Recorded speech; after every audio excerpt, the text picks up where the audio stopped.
Hey guys, welcome back. Got Luke here again. We're going to be talking all things food today. We're going to be talking about nitrate-rich foods. We're going to talk a little bit about how to improve your kind of aerobic capacity. How can we, include some foods that are going to help with, delivering oxygen to the muscles and helping us with this capacity. So, Luke, look, number one thing. I know a lot of people talk about beetroot and nitrates, but look, iron. Talk to me a little bit of iron and kind of why it's so important. Yeah, iron. So as we kind of said in the last video talking about that, we've got this compound in our blood called hemoglobin. And hemoglobin is essentially this oxygen carrying compound. And that is where most of the iron that we eat goes to. It goes to our red blood cells to help carry this oxygen around the blood. And so if you are deficient in iron, this hemoglobin is basically not going to function as well as it can. And you're not going to be able to deliver as much oxygen around the body to your muscle as you can.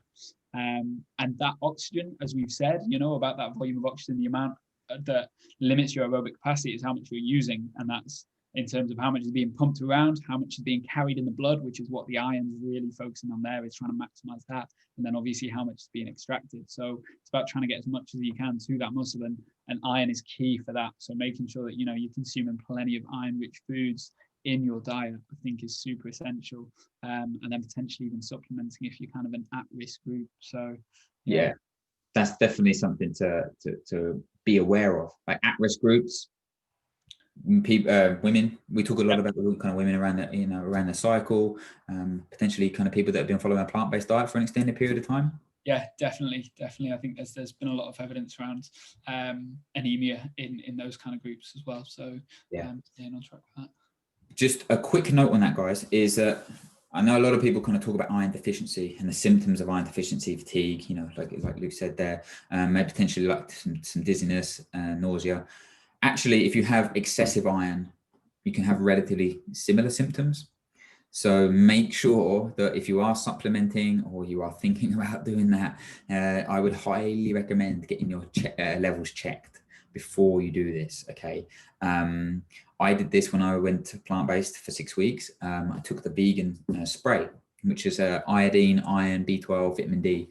But my iron levels were already adequate, and I actually ended up being too much iron in my body. So I don't, you want the balance. It's like Goldilocks porridge, guys. You want the right thing. So it doesn't automatically, because you're a female and around your period or you're following a plant-based diet, it doesn't automatically equate into an iron deficiency. It's just being aware. Like Luke said, this can be very beneficial for, performance, helping that blood flow and hemoglobin support, but it doesn't, just because you're an at-risk doesn't mean that you have it. So definitely kind of look into that in a little bit more detail. But generally including some iron-rich foods, would be sensible. Now, obviously, we're looking at red meat. There's lots of kind of things with fortified cereals now these days, like these flax seeds that you can add in. Spinach, because that's what Popeye ate, so must be good. But if you are, like you say, you are kind of plant-based, then are some super iron supplements as well. In sprays from Better You and stuff like that. So definitely kind of look into supplementing, like Luke said. Talked about iron there, mate. What's the next thing that most important? Like we're talking about nitrate-rich foods in the past kind of videos. Hit me with some nitrate-rich foods and why they're so important.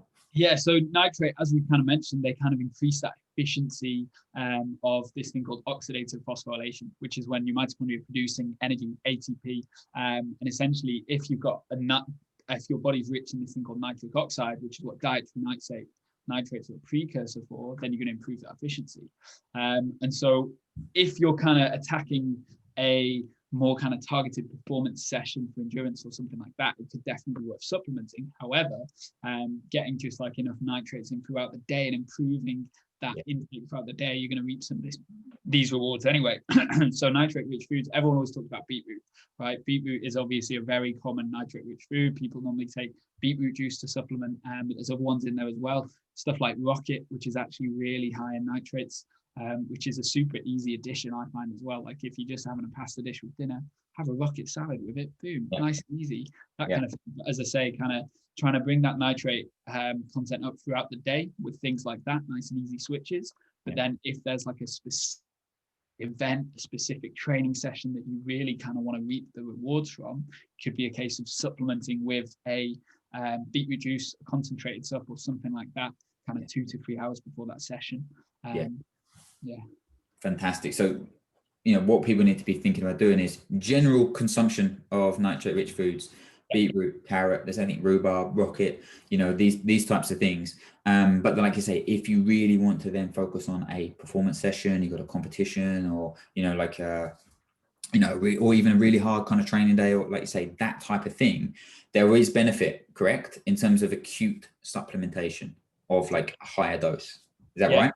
In terms of the evidence we have as well, there's kind of more benefit suggesting the acute stuff works, but it's one of those where we've talked before in the past about these adaptation and performance sessions, and it's like, hey, for the performance sessions, have at it, go for the acute supplementation, and then just chronic consumption throughout the day. It's basically one of those where in terms of the risk benefit, there's no real risk and you're likely to get some benefit. So definitely take that intake up throughout the day. But in those performance sessions, just to kind of make sure that you are getting enough in the right kind of dose and timings, then supplementing for those, definitely worth it. Yeah, I think that's a really sensible thing to approach, guys, because, you know, chowing down beetroot juice in a concentrate, you know, on a long-term basis is not the most pleasant thing. So that's a, you know, so it's a really nice thing to kind of focus on. So look, those two things, everyone, like iron, you know, nitrate rich foods, really, really, really important for helping you to improve your kind of aerobic capacity and supplementing all of the training that you're doing. So really good, guys. Lots of kind of good supplements from the kind of that beetroot side of things. Beet It is a really good one, you know, and they just do the shots. Yes, they can be a little bit funky, but you can get over it. You can mix it with other stuff. Chronic consumption of nitrate rich foods and then using these at specific times is probably our advice. Lastly, Luke, just on the performance side of things of beetroot, and we're talking about endurance and aerobic capacity. Now, you know, we talked about in the last video people mixing it up, you know, doing a little bit of continuous stuff and, you know, endurance bits, and then but also doing a little bit of high intensity, maybe a bit of CrossFit or certain WODs. You know, is there benefit for people taking beetroot in terms of high intensity exercise? Yeah, so this is another thing that they found within the research, is that repeated high intensity interval training has been shown to be improved with beetroot supplementation. And when you think CrossFit, what is CrossFit?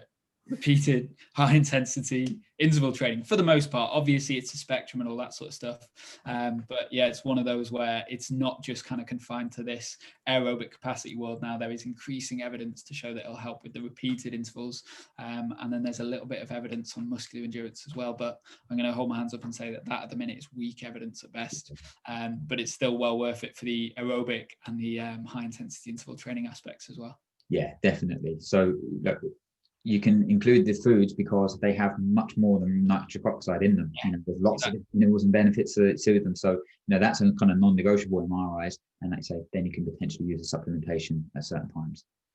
Awesome stuff, mate. Luke, really good to chat to you. Hope everyone's kind of got a few kind of take-home points with that. Make sure that you're checking out your iron levels, and then just get those beetroot and carrots and stir all that rocket through that pasta for Luke's special, you know, nitrate rich pasta dish. Thank you, Luke, talking to us, mate. Any questions, pop them in the comments below, guys, and thank you for listening.